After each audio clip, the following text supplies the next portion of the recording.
Hello everyone, I am Vishal Nair, founder of vision group of institutions.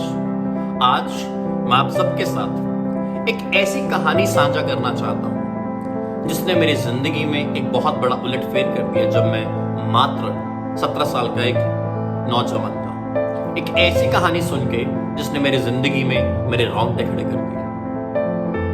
आज ये कहानी उन सब नौजवान लोगों को है, उन सब बच्चों को है, उन सब मेरे भाइयों और बहनों को है जो आज अपनी परिस्थिति को देख के, अपने करंट सर्कमस्टांसेस को देख के ये कहते हैं कि शायद मैं अपनी जिंदगी में सफल हो पाऊंगा या नहीं हो पाऊंगा।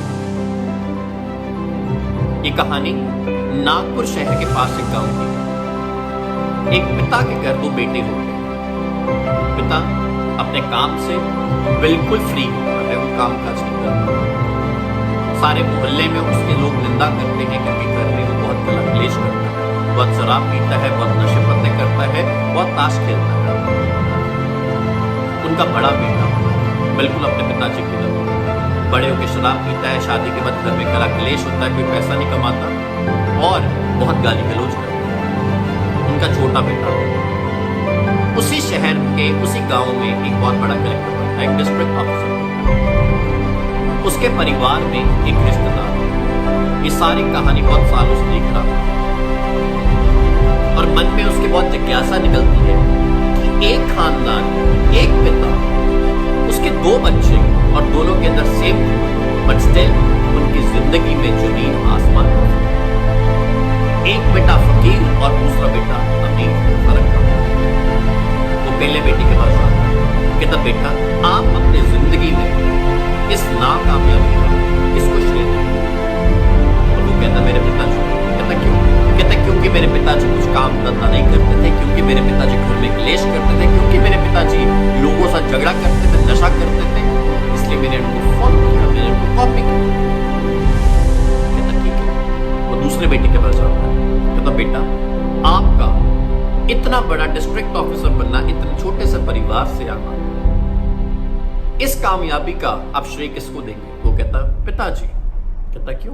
कहता क्योंकि मेरे पिताजी ने कभी जिंदगी में इज्जत नहीं पाई, क्योंकि मेरे पिताजी को किसी ने प्यार से पानी का गिलास नहीं पकड़ाया, क्योंकि मेरे पिताजी को मोहल्ले में कोई इज्जत नहीं देता था, क्योंकि मेरे पिताजी घर में गाली गलौज करते थे, क्योंकि मेरे पिताजी अपने घर में इज्जत नहीं पा पाए। और मैं ये जिंदगी में नहीं चाहता था। मैं अपनी जिंदगी में एक बहुत अच्छी इज्जत चाहता था, तो मैंने वो किया जो मेरे पिताजी नहीं करते थे। मैंने अपने पिताजी से विपरीत किया।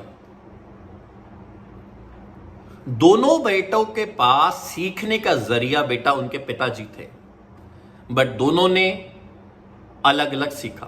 पहले बड़े बेटे ने सीखा नेगेटिव एटीट्यूड से, सीखा नेगेटिव माइंडसेट से, और दूसरे बेटे ने जो डिस्ट्रिक्ट ऑफिसर बना, जो कलेक्टर बना, उसने सीखा एक पॉजिटिव एटीट्यूड से, उसने सीखा एक पॉजिटिव माइंडसेट से। इसी तरह आज इस पूरे विश्व के अंदर हम सब भी बच्चे हैं उस परमात्मा के, हम सब भी आज बच्चे हैं उस अल्लाह वाहे गुरु के। ये हमारे ऊपर है। हमने इस कोरोना के अंदर नेगेटिव एटीट्यूड से सीखना है और ये कंप्लेन करनी है कि इस कोरोना के कारण मेरा बिजनेस, इस कोरोना के कारण मेरी पढ़ाई, इस कोरोना के कारण मेरी नौकरी चलेगी। कि ये सीखना है कि इस कोरोना के अंदर मेरे पास जिंदगी के नए नए मौके खुल गए हैं, इस कोरोना के कारण मेरे पास नई नई अपॉर्चुनिटीज आई हैं, मेरे पास ऑनलाइन लर्निंग्स आई हैं। ये सीखना है। अगर तो आप रोएंगे अपनी परिस्थितियों को लेके, अगर आप रोएंगे अपने करंट सर्कमस्टांसेस को लेके, तो आप बनेंगे बेटा नंबर 1। और अगर आप सीखेंगे इस कोरोना के अंदर कि मुझे कैसे इस जंग के अंदर जीतना है और अपनी फैमिली को वो सब देना है जो मैं चाहता था अपने बचपन में, तो आप बनेंगे बेटा नंबर 2। ये आपके ऊपर डिपेंड करता है। और अंत में अगर आपको ये स्टोरी पसंद आती है तो आपने ये स्टोरी उन सब लोगों तक पहुंचानी है जो अपनी जिंदगी में हार मान चुके हैं इस कोरोना के कारण। और मैं चाहूंगा आप इस वीडियो को लाइक करें और सब्सक्राइब करें, ताकि आने वाले टाइम के अंदर मैं आपको ऐसी अच्छी अच्छी कहानियां सुनाता रहूं। With all this, thank you so very much.